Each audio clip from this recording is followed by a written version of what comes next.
अच्छा जी, वापस आ गए हैं ब्रेक से। और ज़रा मुझे फिर एक कोई स्टूडेंट एक्नॉलेज कर दे कि मेरी आवाज़ आप लोगों को ऑडिबल है या नहीं है।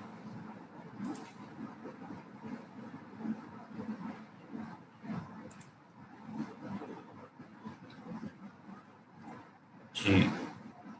मेरी वॉइस जो है वो आप लोगों को ऑडिबल है। मैं audible to you? Yes sir. ठीक है।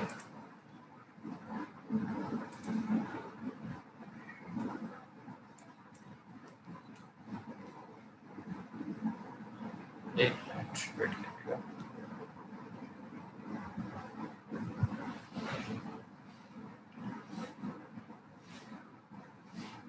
अच्छा, अभी तक हमने जो इतने भी टॉपिक्स डिस्कस किए हैं, आई होप वो तमाम आपको समझ आए होंगे। ठीक है। अभी तक हमने जो चीज़ें डिस्कस की हैं वो क्या थी। आज की लैब नंबर 4 के अंदर हमने स्ट्रिंग्स को डिफ़ाइन करने का तरीका थोड़ा सा रिवीजन कर लेते हैं। ब्रेक से पहले हमने स्ट्रिंग्स को डिफ़ाइन करने के मेथड्स देखे कि हम डबल कोटेशन, सिंगल कोटेशंस में स्ट्रिंग डिफ़ाइन कर सकते हैं। फिर हम कैरेक्टर वाइज भी स्ट्रिंग को डिफ़ाइन कर सकते हैं।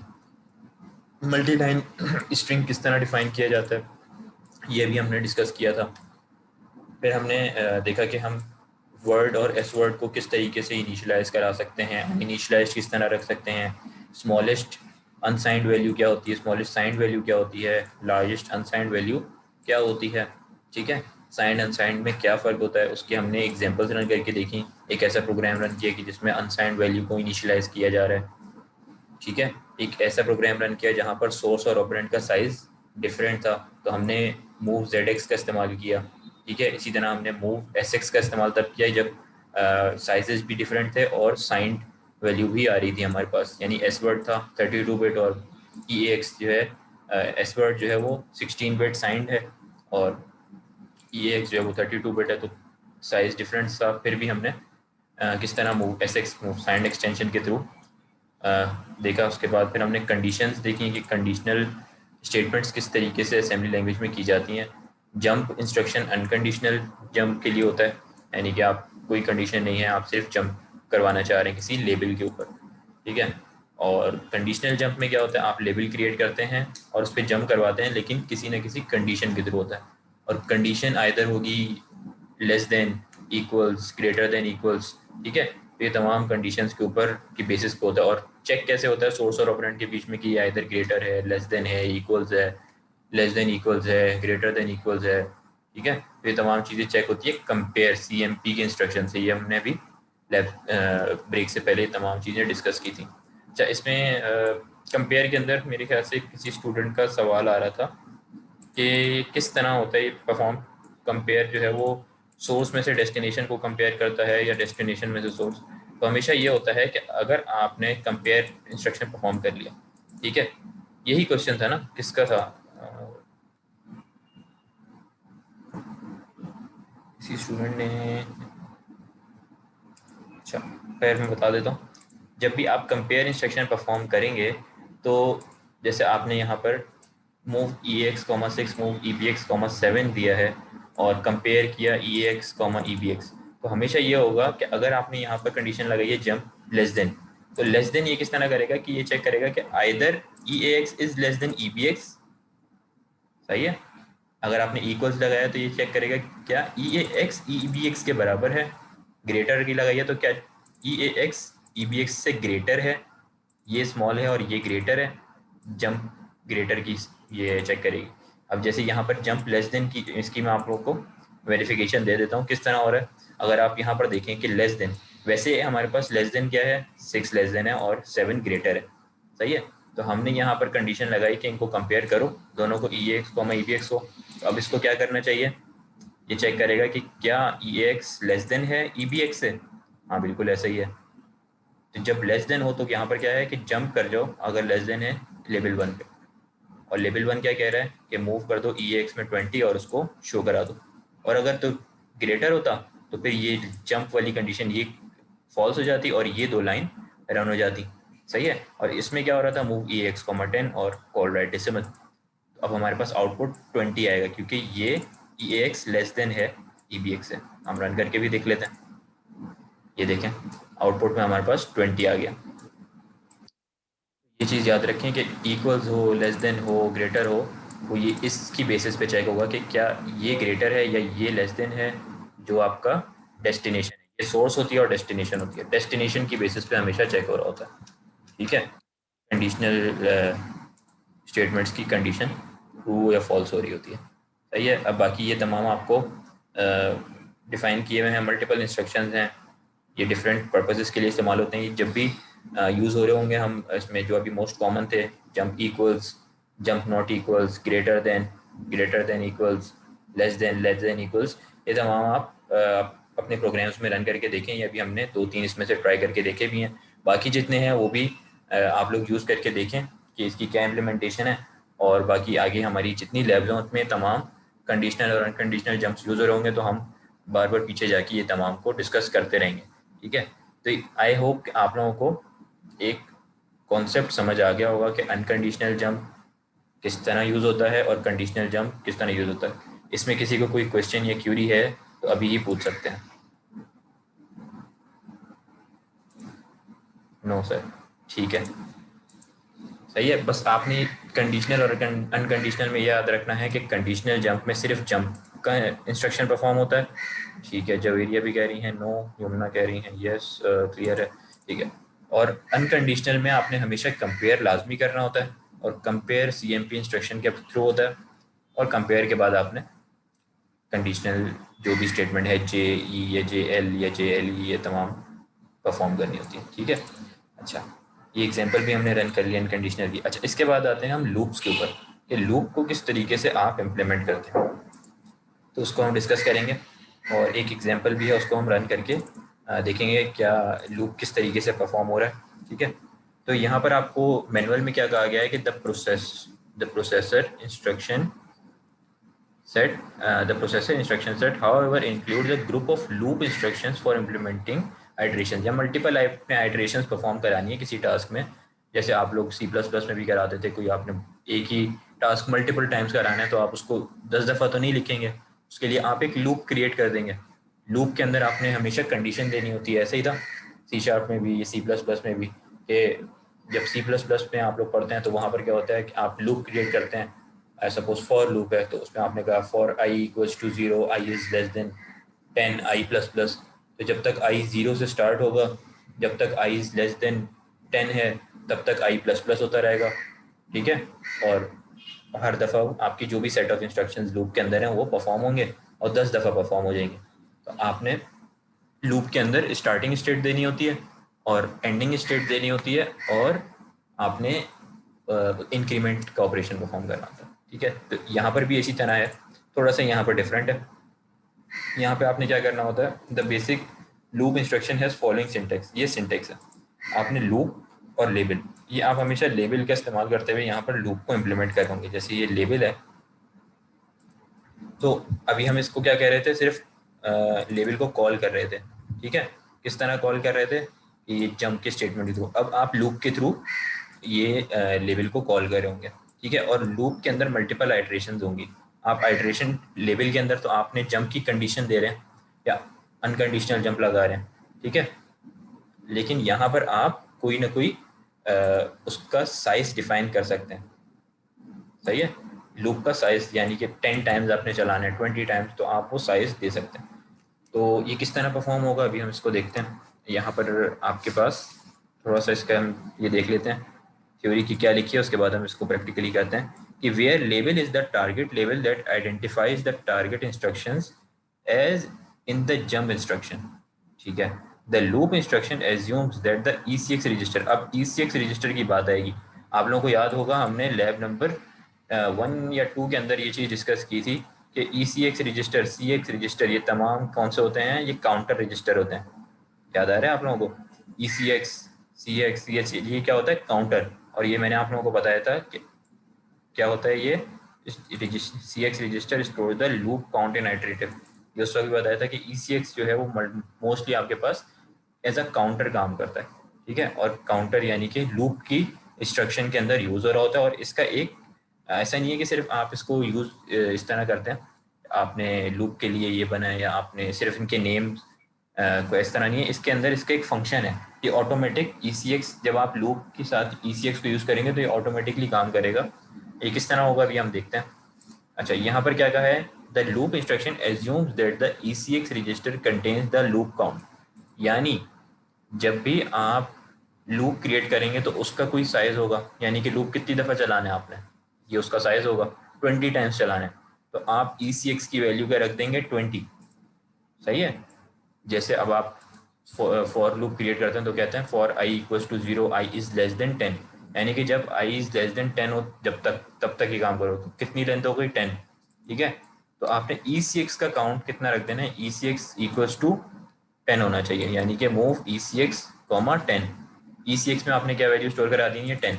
अब होता है क्या है कि जब भी आप लूप क्रिएट करेंगे, लूप से पहली वाली लाइन में आपने ECX को, लूप डिफाइन करने से पहली वाली लाइन में आपने ECX को डिफाइन कर देना होता है, उसकी लेंथ।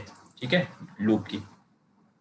और ECX काम करता है माइनस माइनस पे, यानी कि एक दफ़ा लूप घूमेगा, ECX 10 था तो 9 हो जाएगा, फिर अगली दफ़ा 8 हो जाएगा, फिर 7, फिर 6। तो ये माइनस माइनस पे काम करता है, ये अभी हम देखेंगे किस तरह कर रहा है। अच्छा, अब यहाँ क्या कहा गया है, when the loop instruction is executed the ECX register is decremented। ये जैसे मैंने अभी आपको बताया कि माइनस माइनस डिक्रीमेंट के ऊपर काम करता है। ECX register is decremented and the control jumps to the target level। ठीक है भाई, हर दफ़ा जब माइनस होता है तो आप लेवल के ऊपर उसको दोबारा शिफ्ट कर देता है लूप। ठीक है, until the ECX register value that is the counter reaches the value of 0। यानी अगर आपने ECX को 10 रखा है और आइट्रेशन 10 दफ़ा चल गई और जब 0 होगा ECX तो ऑटोमेटिकली लूप ब्रेक हो जाएगा। लूप के लिए आप लूप का कीवर्ड यूज़ करते हैं। ठीक है, अब इसका एक प्रोग्राम है कि आपने क्या है, program to print the counting 1 to 10। अब आपने 1 से लेके 10 तक की काउंटिंग अगर प्रिंट करानी है लूप के थ्रू तो आप किस तरह करेंगे, इसको अभी हम परफॉर्म करते हैं।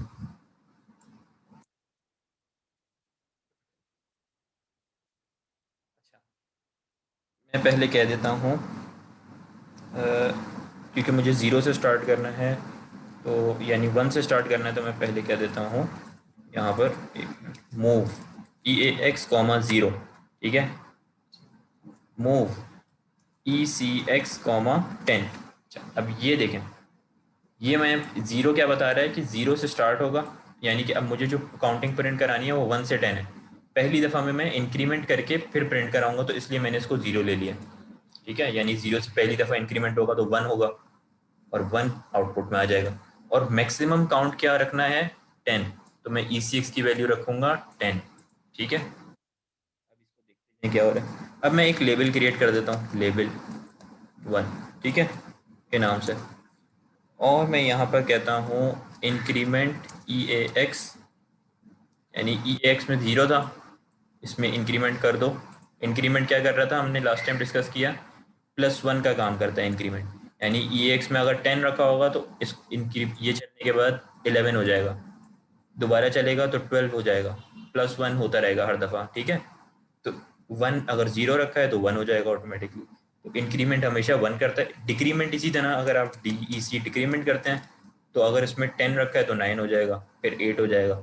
सही है, तो डिक्रीमेंट जो है वो -1 पे काम करता है। तो इंक्रीमेंट हमने किया, और इंक्रीमेंट करने के बाद हमने कहा इसको कॉल राइट डेसिमल।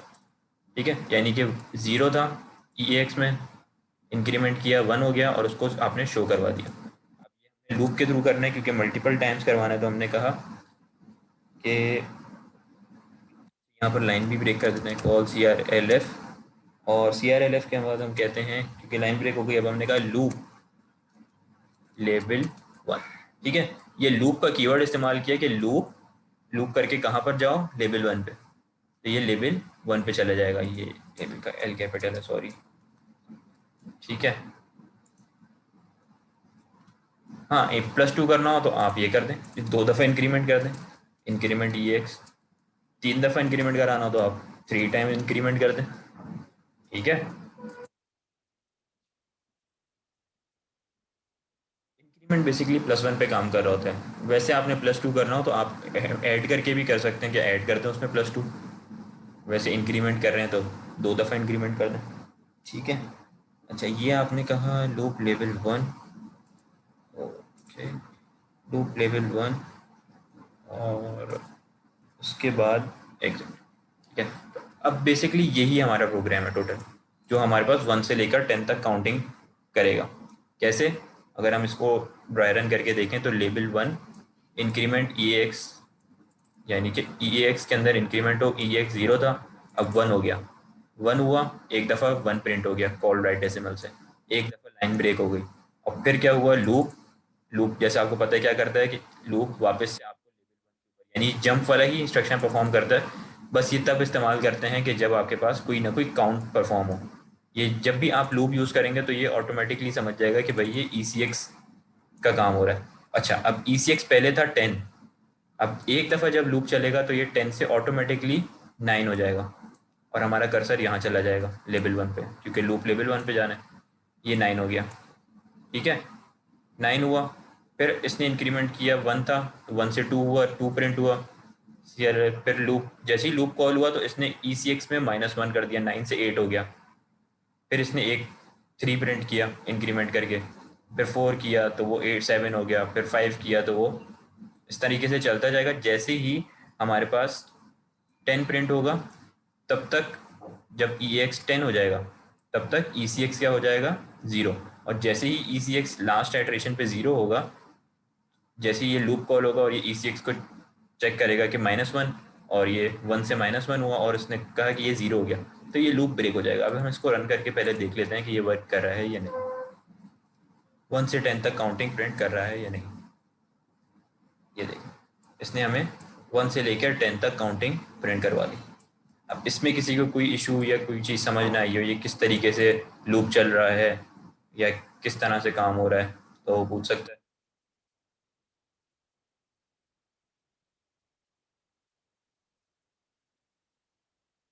इसका मतलब सबको समझ, ई सी एक्स एंडिंग पॉइंट है, बिल्कुल ऐसे ही है। अदील, बिल्कुल ऐसे ही है। ई सी एक्स जो है ना वो आपका एंडिंग पॉइंट है, और ये माइनस माइनस पे चलता है। यानी कि एक दफ़ा जैसे जहाँ जहाँ पर लूप का कॉल होगा ना, जैसे ये लूप लेवल 1 इस लाइन पे आएगा, तो ये ई सी एक्स में जो भी वैल्यू है उसको माइनस कर देगा, माइनस माइनस। यहाँ पर अगर आप देखें तो आपके, एक सेकंड, मैनुअल के अंदर भी ये बात लिखी हुई है।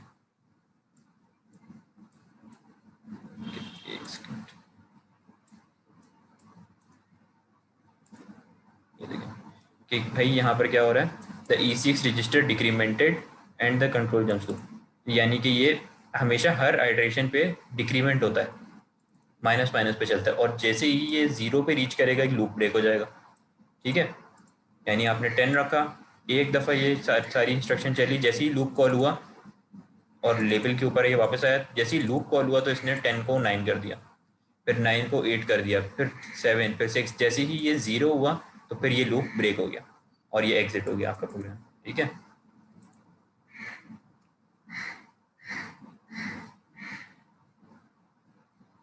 अगर डिक्रीमेंट करना हो तो ई एक्स 10 एंड ई सिक्स, हाँ इस तरह भी आप कर सकते हैं, बिल्कुल बिल्कुल ऐसे भी कर सकते हैं।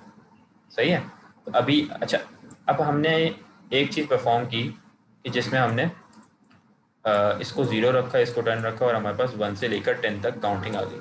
अच्छा, अगर तो मुझे, अगर आपसे कह दिया जाए कि 10 से 1 तक की काउंटिंग प्रिंट करें तो फिर आप लोग क्या करेंगे? ये मुझे कोई बता सकता है स्टूडेंट? 10 से 1 तक की काउंटिंग प्रिंट करानी हो तो फिर क्या करेंगे? फिर हम क्या वैल्यूज़ रखेंगे? इसी में थोड़ी सी चेंजिंग होगी और आपका काम हो जाएगा। डिक्रीमेंट ये एक्स करेंगे। अच्छा,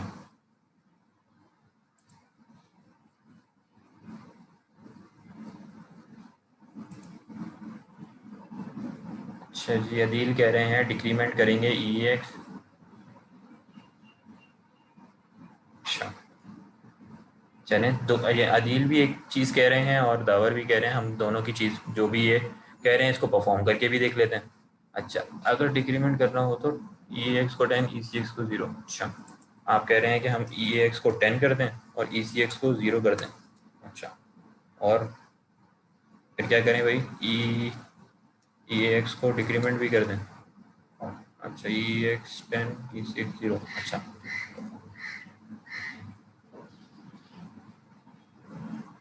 देख लेते हैं भाई इसको रन करके। ये तो इनफाइनाइट चल गया भाई अदील। ऐसा तो नहीं होगा। अच्छा, दावर कह रहे हैं कि ई ए एक्स को 10 कर देंगे, अच्छा, एंड डिक्रीमेंट कर देंगे। अच्छा, इसको भी 10 देख लेते हैं। बिल्कुल सही है, ये काम हमारा हो गया। ये देखें, ये उल्टी काउंटिंग आपके पास प्रिंट हो गई। अब यहाँ पर सिर्फ आपने क्या करना है कि इसको 10 की बजाय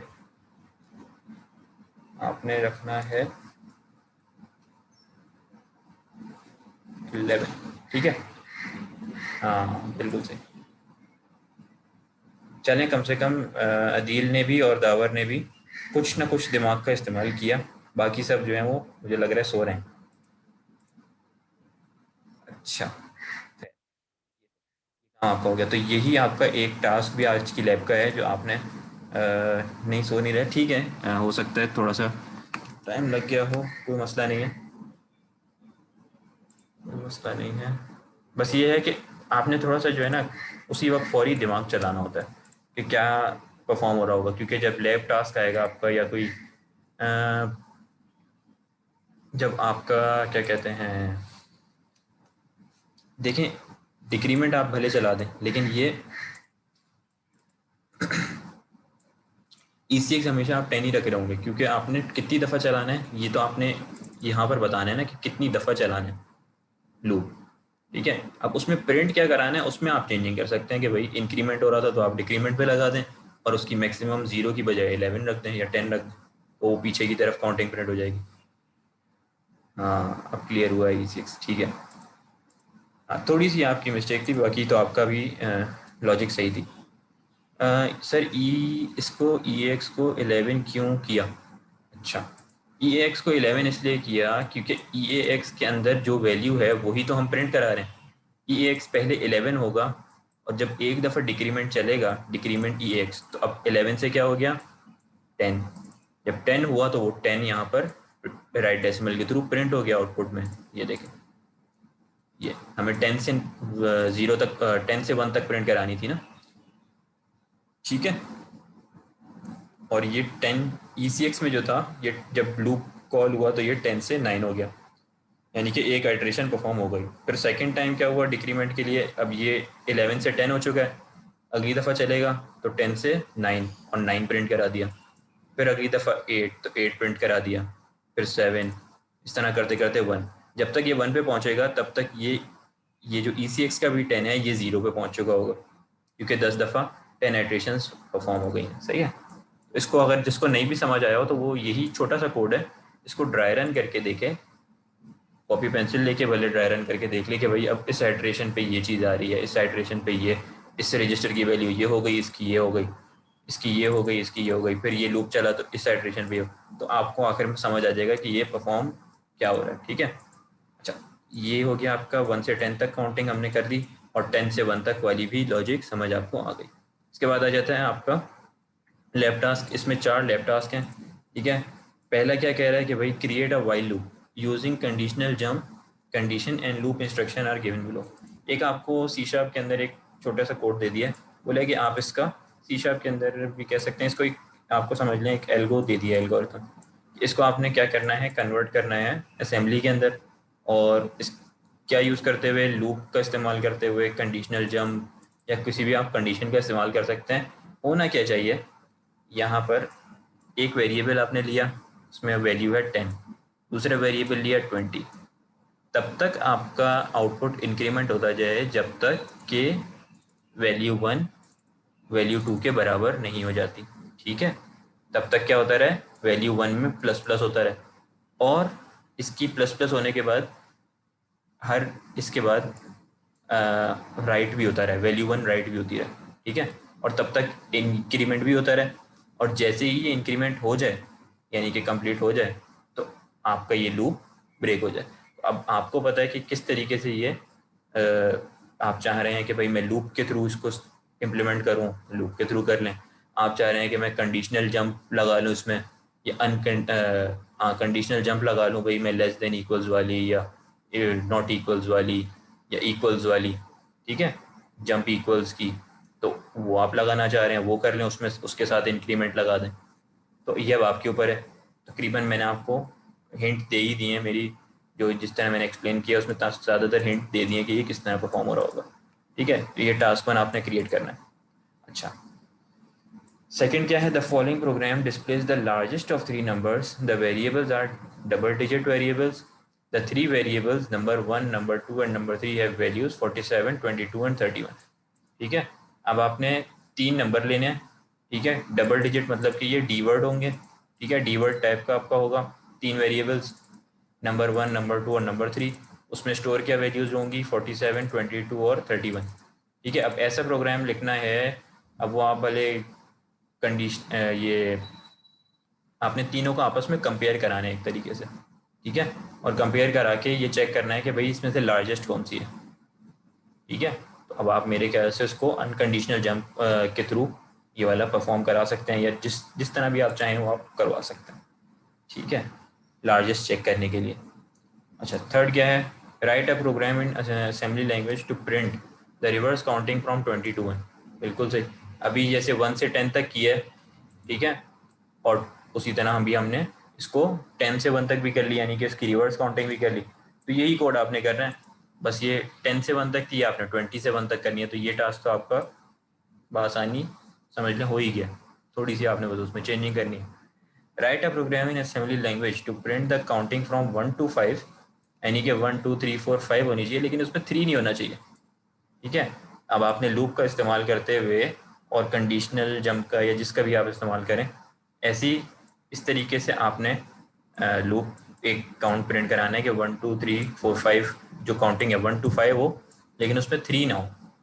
ठीक है, तो ऐसी आपने कंडीशन लिखनी है। सही है, ये 4 टास्क हैं, ये आपने परफॉर्म करने हैं। सबमिट करने का तरीका आप लोगों को पता है। सही है, और बाकी इसके अलावा कोई क्वेश्चन हो या क्वेरी हो तो फिर आप लोग नेक्स्ट क्लास में भी पूछ सकते हैं और ग्रुप में भी पूछ सकते हैं। ठीक है, बाकी यह है कि अटेंडेंस आप लोगों की मार्क हो गई थी, और बाकी हम क्लास को यहीं पे वाइंड अप करते हैं। और सर आपसे मेरी जी, शायद सर चेक कर लो। कौन बोल रहे हैं ये? सर मैं जुनैर हूँ। क्या कह रहे हैं आप? सर अटेंडेंस नहीं हुई शायद मेरी।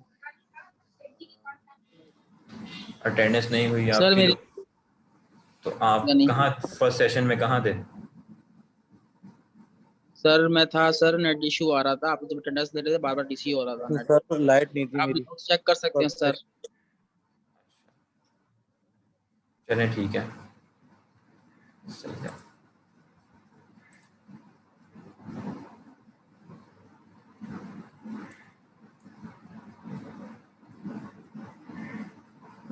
अच्छा, क्या हो रहा है? ये जवेरिया कह रही हैं सर अगर हमें टेबल लिखना हो तो। हाँ, टेबल आपने परफॉर्म करना हो तो आप परफॉर्म कर सकते हैं, आप लूप के थ्रू कर लें।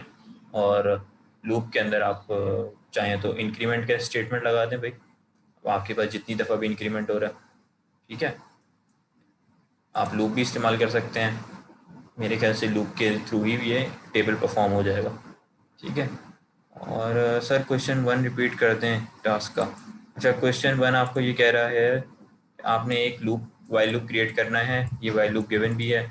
उसमें वाइल में क्या होता है कि जब तक तब तक ये परफॉर्म हो जब तक कि आपके पास ये कंडीशन ट्रू ना हो जाए। ठीक है, तो आपने क्या करना है, value 1 is not equals to value 2 है जब तक है। ठीक है, जब तक ये कंडीशन ट्रू है तब तक ये परफॉर्म होता रहे। तो क्या हो रहा है भाई, वैल्यू 1 में क्या है 10, वैल्यू 2 में क्या है 20, और ऐसी कंडीशन आपने लिखनी है। वाइल तो जाहिर है इसमें नहीं है, असेंबली लैंग्वेज में आपने चाहे तो लेबल बना के इसको कंडीशनल जंप से कर सकते हैं। ठीक है, या चाहे तो आप लूप के थ्रू कर सकते हैं, वो अब आपके ऊपर परफॉर्म डिपेंड करता है आप किस तरह का लॉजिक लगाना चाह रहे हैं। बस परफॉर्म ये होना चाहिए कि भाई value 1 is not equals to value 2 जब तक है, यानी कि 10 और 20 इक्वल्स नहीं है ना, तब तक वैल्यू 1 में इंक्रीमेंट होता रहे, INC। ठीक है, तब तक क्या होता रहे, INC वैल्यू 1। ठीक है, अच्छा, और क्या क्वेश्चन था?